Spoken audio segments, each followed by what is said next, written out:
Hi, this is Satish, working as assistant professor in GFGCW Pavagada. Today, we are going to discuss about basic principles of insurance.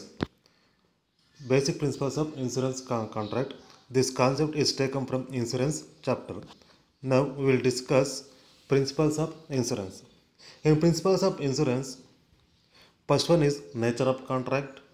Second one is principle of utmost good faith.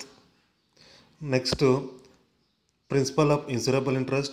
Next, principle of indemnity. Next, principle of subrogation. Next, double insurance. Next, principle of proximate cause. Principle of contribution. Principle of loss minimization. These are all basic principles of insurance contract. Principles of insurance ಕಾಂಟ್ರಾಕ್ಟಲ್ಲಿ ನಾವು main ನೋಡೋದೇನಪ್ಪ ಅಂತಂದರೆ first nature of contract ನೋಡ್ತೀವಿ.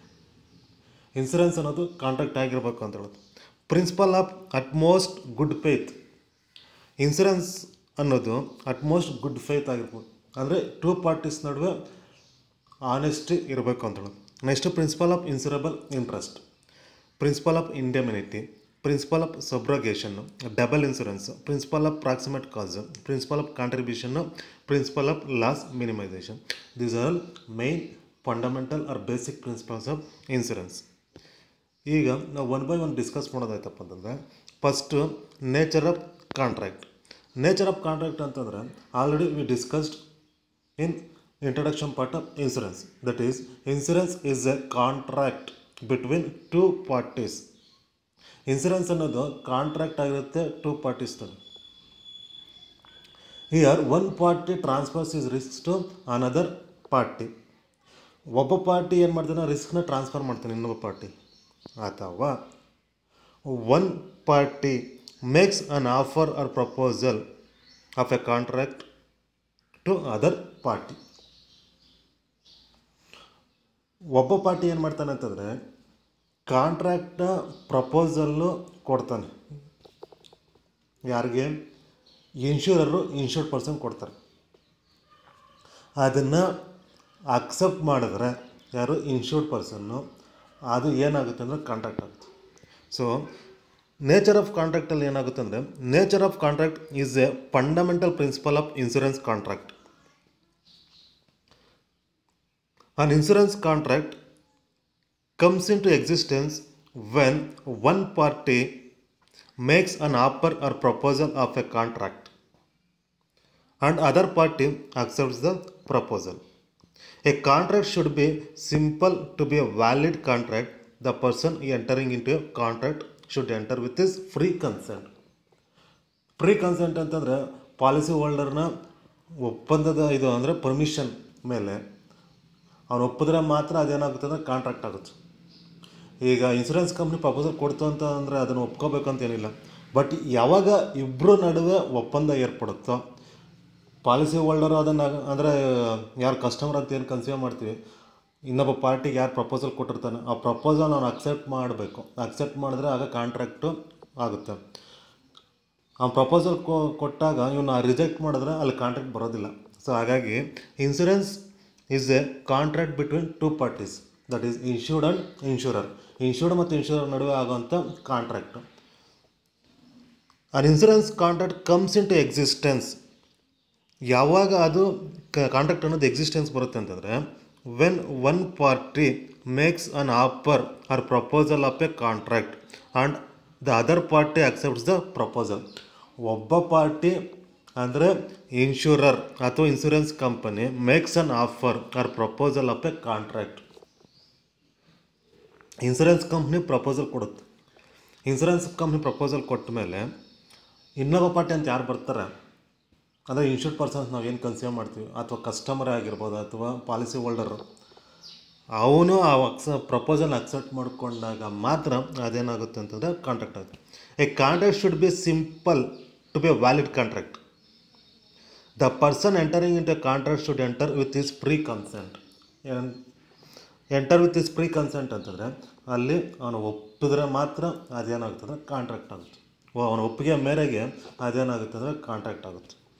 So ಇದು first fundamental principle ಯಾವುದಪ್ಪ ಅಂದರೆ nature of contract. Second one is principle of utmost good faith. Principle of utmost good faith ಅಂದರೆ under this insurance contract both the parties should have faith over each other. ಇದು most important. ಇದು ಬರೀ insurance ಅಂತಲ್ಲ, ನೀವು ಯಾವುದೇ contract ತೊಗೊಂಡ್ರು ಕೂಡ utmost good faith is most important between parties ನೋಡೋದು ತುಂಬ ಇಂಪಾರ್ಟೆಂಟ್. ಯಾಕೆಂತಂದರೆ ಇಬ್ರಿಗೂ ಒಬ್ಬರ ಮೇಲೆ ಒಬ್ರಿಗೆ ನಂಬಿಕೆ ಇರಬೇಕು, ಜೊತೆಗೆ ಆನೆಸ್ಟ್ ಇರಬೇಕು, ಸಿನ್ಸಿಯಾರಿಟಿ ಇರಬೇಕು. ಆಗಿದ್ದಾಗ ಮಾತ್ರ ಅದೇನಾಗುತ್ತೆ ಅಂತಂದರೆ ಕಾಂಟ್ರಾಕ್ಟ್ ಕಂಟಿನ್ಯೂ ಆಗುತ್ತೆ. Under this insurance contract both the parties should have faith over each other. As a client it is the duty of the insured to disclose all the facts to the insurance company. Insured person ಯಾರು ಬರ್ತಾರೆ ಅಂದರೆ client ಅಂತ ನಾವೇನು ಕರಿತೀವಿ, ಅವನು complete real facts ಏನಿದೆ ಅದನ್ನೆಲ್ಲ ಕಂಪ್ಲೀಟಾಗಿ ಇನ್ಸೂರೆನ್ಸ್ ಕಂಪ್ನಿಗೆ ಡಿಸ್ಕ್ಲೋಸ್ ಮಾಡಬೇಕಾಗುತ್ತೆ ಆನೆಸ್ಟಾಗಿ.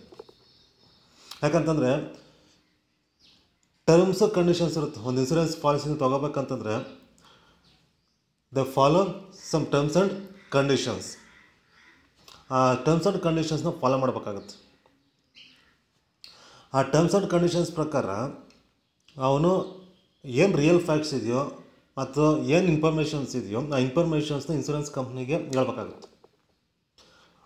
ಹೇಳಿದಾಗ ಮಾತ್ರ ಅದೇನಾಗುತ್ತೆ ಅಂತಂದರೆ ಗುಡ್ ಫೇತ್ ಅಂತ ಅನ್ಸ್ಕೊಳುತ್ತೆ. As a client it is the duty of the insured to disclose all the facts to the insurance company. Any fraud or misrepresentation of facts. Misrepresentation ಅಂದರೆ ರಾಂಗ್ ಇನ್ಫಾರ್ಮೇಷನ್ ಏನೋ provide ಮಾಡಿದ್ರೆ can result into cancellation of the contract. If any wrong information provided by insured person to the insurance company, ಇದರ final result ಏನಾಗುತ್ತೆ ಅಂದರೆ in case ಏನಾದ್ರು wrong informations provide ಮಾಡಿದ್ದೇ ಆದರೆ ಯಾರೋ ಇನ್ಶೂರ್ಡ್ ಪರ್ಸನ್ ಇನ್ಸೂರೆನ್ಸ್ ಕಂಪ್ನಿಗೆ, ಇದರ ರಿಸಲ್ಟ್ ಏನಾಗುತ್ತೆ ಅಂತಂದರೆ ಕಾಂಟ್ರಾಕ್ಟ್ ಕ್ಯಾನ್ಸಲ್ ಆಗುತ್ತೆ. ಯಾಕೆ ಅಂತಂದರೆ ಈಗ ಕೆಲವೊಂದು ಇನ್ಸೂರೆನ್ಸ್ ಪಾಲಿಸಿಗೆ ಕೆಲವೊಂದು ಕಂಡೀಷನ್ಸ್ ಇರುತ್ತೆ. ಈಗ ನೀವು LIC ತೊಗೊತೀರ, ಲೈಫ್ ಇನ್ಸೂರೆನ್ಸ್ ಪಾಲಿಸಿ ತೊಗೊತೀರ ಅಂತಂದರೆ ಕೆಲವೊಂದಕ್ಕೆ ಏಜ್ ತುಂಬ ಇಂಪಾರ್ಟೆಂಟು. ಕೆಲವೊಂದು ಪಾಲಿಸೀಸಲ್ಲಿ ಏನಾಗುತ್ತೆ ಅಂತಂದರೆ ಫಿಟ್ನೆಸ್ ಸರ್ಟಿಫಿಕೇಟ್ ಕೊಡಬೇಕಾಗುತ್ತೆ. ಅಂದರೆ ಏನು ಹೆಲ್ತ್ ವೈಸು ಏನೂ ಪ್ರಾಬ್ಲಮ್ ಇರೋದಿಲ್ಲ ಅಂತ ಕೊಡಬೇಕಾಗುತ್ತೆ. ಇಂಥವೆಲ್ಲ ಸಮ್ ಕಂಡೀಷನ್ಸ್ ಇರುತ್ತೆ. ಇದ್ರ ಬಗ್ಗೆ detail informations, complete informations insurance ಕಂಪ್ನಿಗೆ ಕೊಡಬೇಕಾಗುತ್ತೆ ಅಂತೇಳಿ. ಅಂದರೆ ಏನು ಮುಚ್ಚು ಮರೆ ಹಿಡಿದು ಕಂಪ್ಲೀಟ್ ರಿಯಲ್ ಫ್ಯಾಕ್ಟ್ ಏನಿದೆ ಅದನ್ನು ಇನ್ಸೂರೆನ್ಸ್ ಕಂಪ್ನಿಗೆ ಒಬ್ಬ ಕ್ಲೈಂಟ್ ಅದನ್ನು ಕೊಡಬೇಕಾಗುತ್ತೆ ಅಂತ ಹೇಳಿ.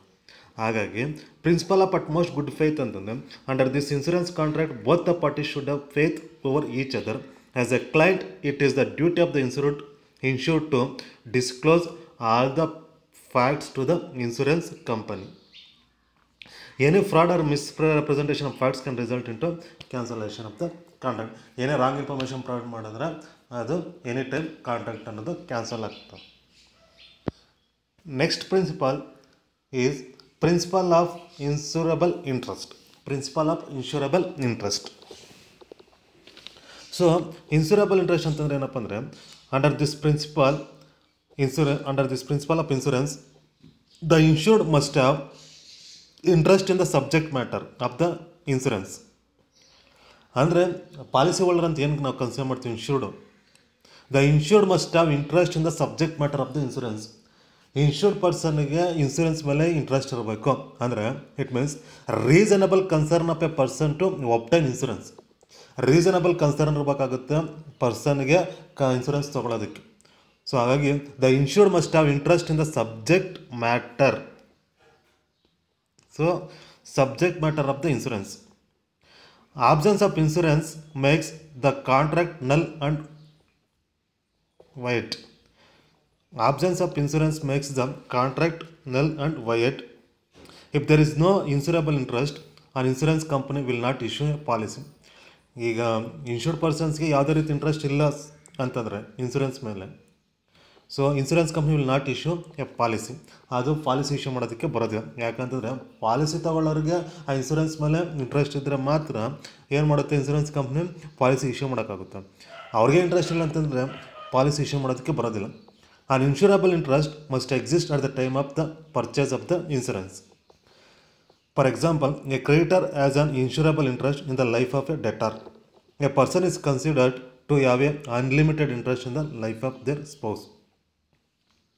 ಸೊ ಹಾಗಾಗಿ ಪ್ರಿನ್ಸಿಪಲ್ ಆಫ್ ಇನ್ಸೂರಬಲ್ ಇಂಟ್ರೆಸ್ಟ್ ಅಂತಂದರೆ reasonable concern of a person to obtain insurance ಅಥವಾ insured must have interest in the subject matter of the insurance.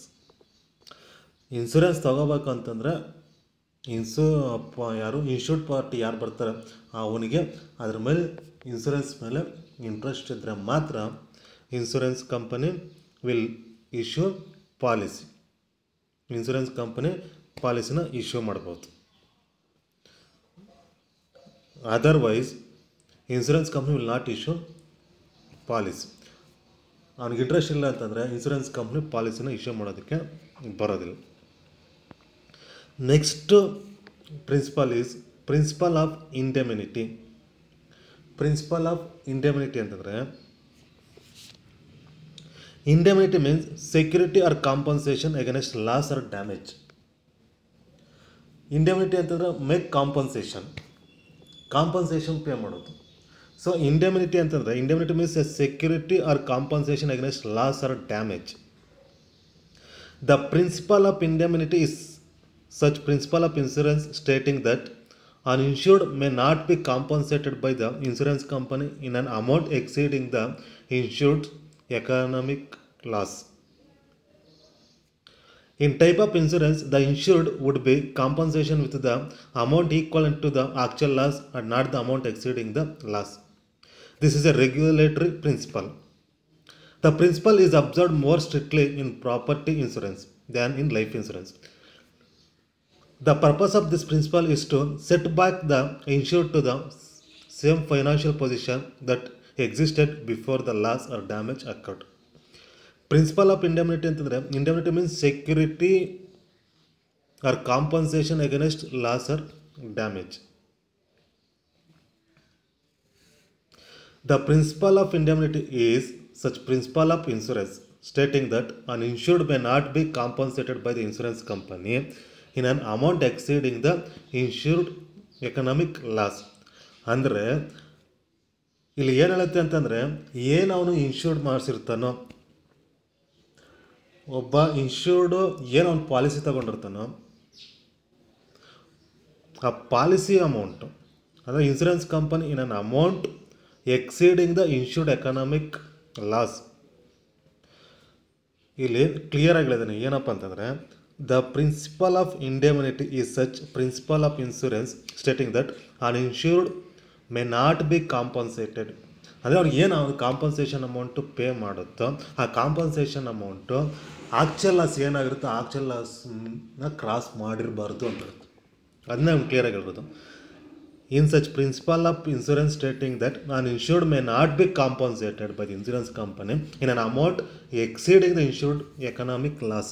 ಅಂದರೆ ಏನು ಅವನಿಗೆ ಲಾಸ್ ಆಗಿರುತ್ತೋ ಡ್ಯಾಮೇಜಸ್ಸಿಂದ ಆ ಲಾಸ್ ಅಮೌಂಟು ಏನಾಗಿರುತ್ತೋ ಅದಕ್ಕಿಂತ ಎಕ್ಸೆಸ್ ಅಮೌಂಟು ಕಾಂಪನ್ಸೇಷನ್ ಆಗಿ ಕೊಡೋಕ್ಕೆ ಬರೋದಿಲ್ಲ ಅಂತ ಹೇಳುತ್ತೆ.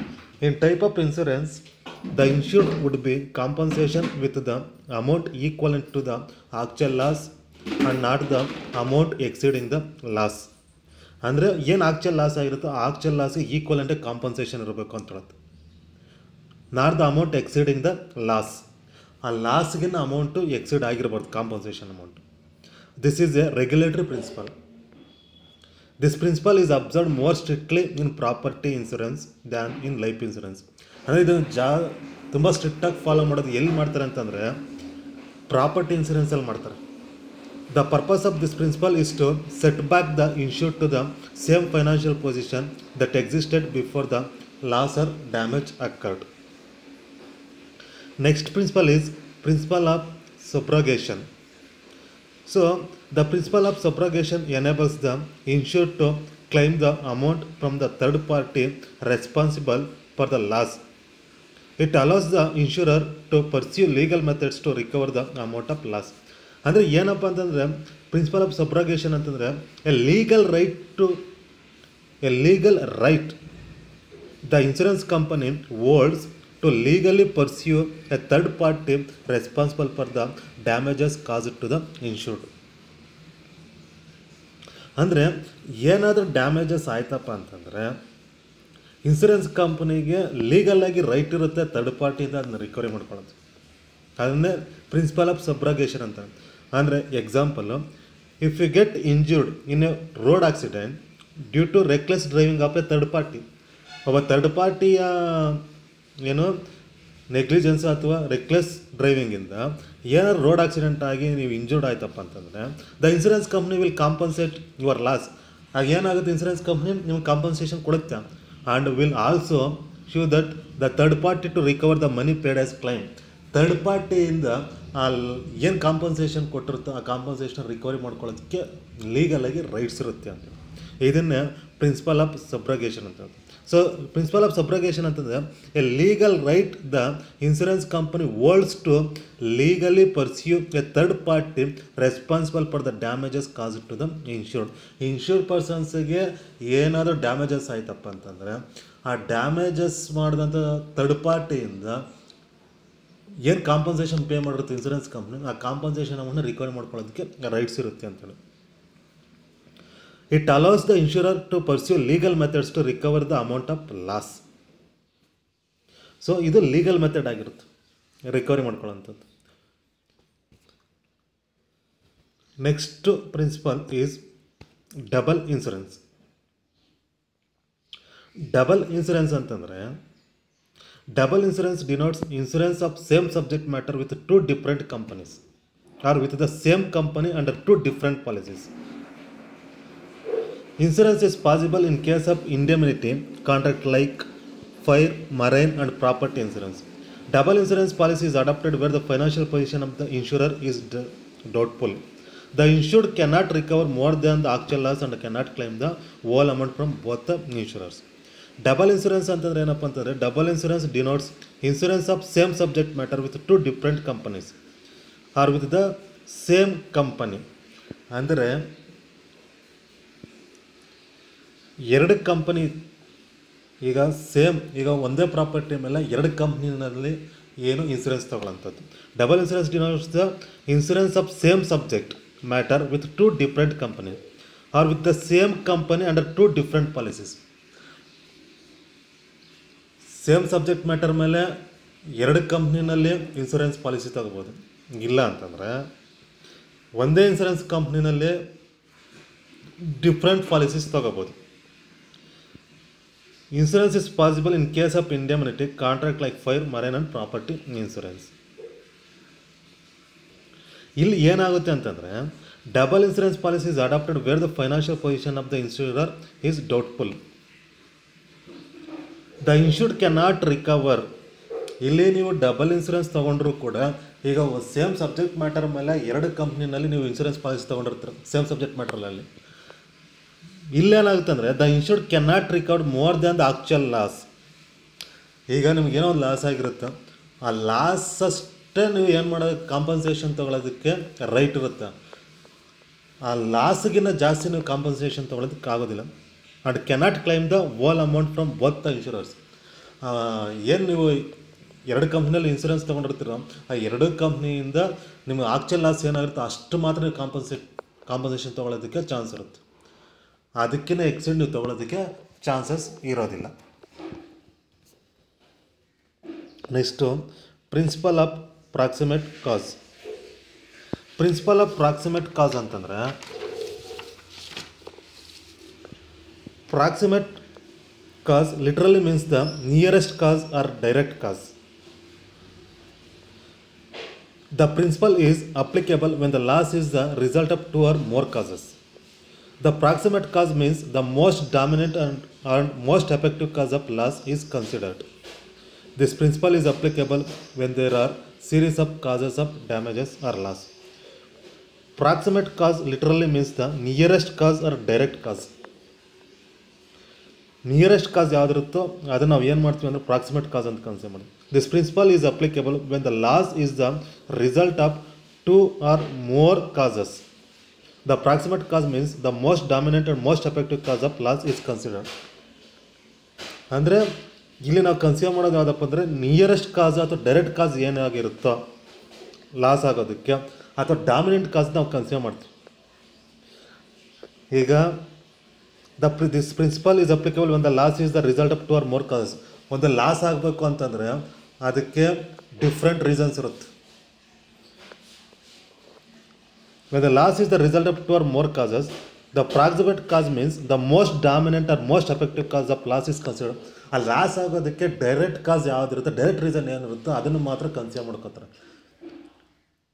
ಒಂದು ಲಾಸ್ ಆಗಬೇಕಂದ್ರೆ ಅದಕ್ಕೆ ಡಿಫ್ರೆಂಟ್ ರೀಸನ್ಸ್ ಇರುತ್ತೆ.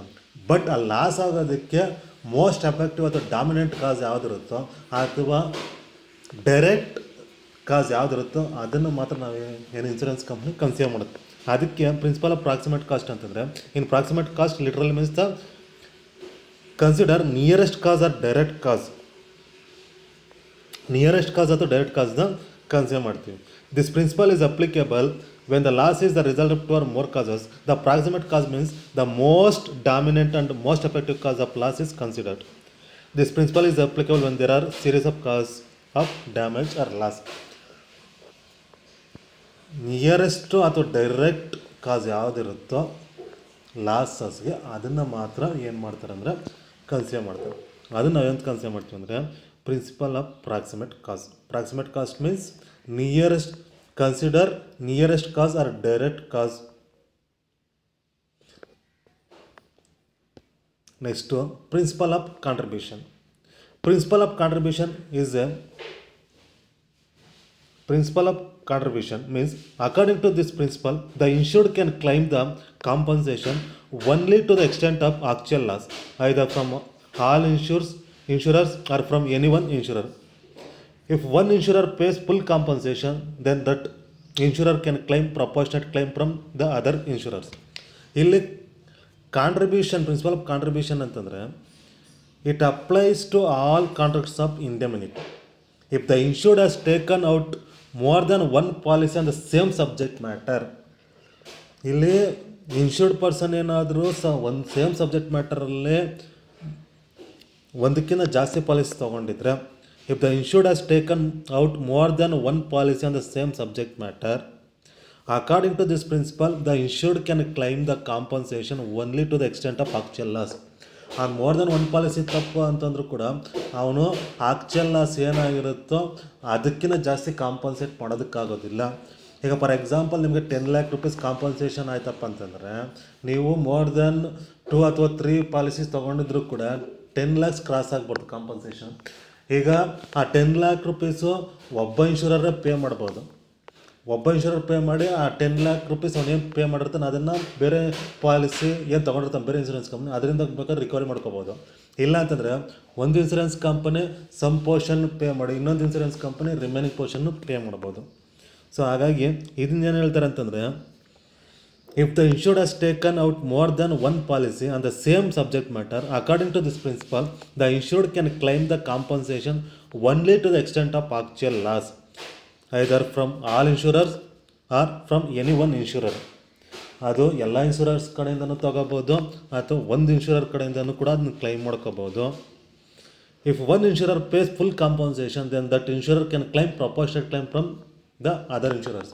ಈಗ ಒಬ್ಬನೇ ಇನ್ಶೂರರ್ ಪೇ ಮಾಡ್ದ ಅಂತಂದರೆ ಏನು ಪ್ರಪೋರ್ಷನೇಟ್ ಇರುತ್ತೆ ಪ್ರಪೋರ್ಷನೇಟ್ ಕ್ಲೈಮ್ನ ಇನ್ನೊಬ್ಬ ಇನ್ಶೂರರ್ ಕಡೆಯಿಂದ ಕ್ಲೈಮ್ ಮಾಡ್ಕೋಬೋದು.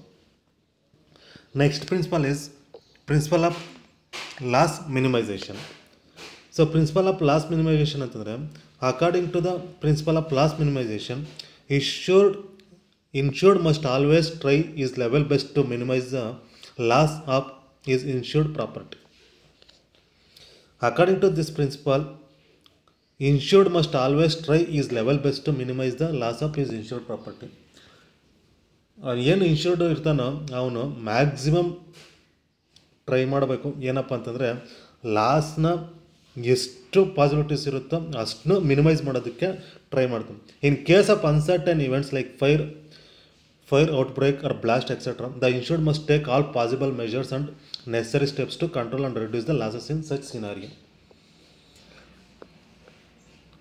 ಪ್ರಿಕಾಷನರಿ ಮೆಷರ್ಸ್ ಅವ್ನು ತೊಗೋಬೇಕಾಗುತ್ತೆ. ಜೊತೆಗೆ ಏನೆಲ್ಲ ಪಾಸಿಬಿಲಿಟೀಸ್ ಇರುತ್ತೋ ಎಲ್ಲ ಪಾಸಿಬಿಲಿಟೀಸ್ನ ಅವ್ನು ತೊಗೋಬೇಕಾಗುತ್ತೆ. The insured must take all possible measures and necessary steps to control and reduce the losses. ಲಾಸಸ್ನ ರಿಡ್ಯೂಸ್ ಮಾಡೋದಕ್ಕೆ ಏನೆಲ್ಲ ಪಾಸಿಬಿಲಿಟೀಸ್ ಇರುತ್ತೋ ಆ ಪಾಸಿಬಿಲಿಟೀಸ್ ನಾವು ತೊಗೋಬೇಕಾಗುತ್ತೆ. So according to this principle of loss minimisation, insured must always try his level best to minimize the loss of his insured property. In case of uncertain events like fire, outbreak or blast etc., the insured must take all possible measures and necessary steps to control and reduce the losses in such scenario. The insured must not neglect and behave irresponsibly. ಇದು important. The insured must not neglect. Insured ನಾನು insurance ಮಾಡಿಸ್ಬಿಟ್ಟಿದ್ದೀನಿ ಅಂತೇಳಿ neglect ಮಾಡೋಂಗಿಲ್ಲ. The insured must not neglect and behave irresponsibly during such events just because the property is insured. Property insured ಮಾಡಿಸಿರೋ ಮಾತ್ರಕ್ಕೆ ಅವನು irresponsible ಆಗಿ behave ಮಾಡೋದಕ್ಕಾಗೋದಿಲ್ಲ ಮತ್ತು ನೆಗ್ಲೆಕ್ಟ್ ಆಗಿ ಮಾಡೋಂಗಿಲ್ಲ. As it is responsibility of the insured to protect his insured property and avoid further losses. These are all main basic principles of insurance. ಇದು ನಿಮಗೆ references ಬೇಕಂದರೆ ಈ ವೆಬ್ಸೈಟ್ಸ್ ಮತ್ತು ಬುಕ್ಸ್ನ ರೆಫರ್ ಮಾಡ್ಕೋಬೋದು.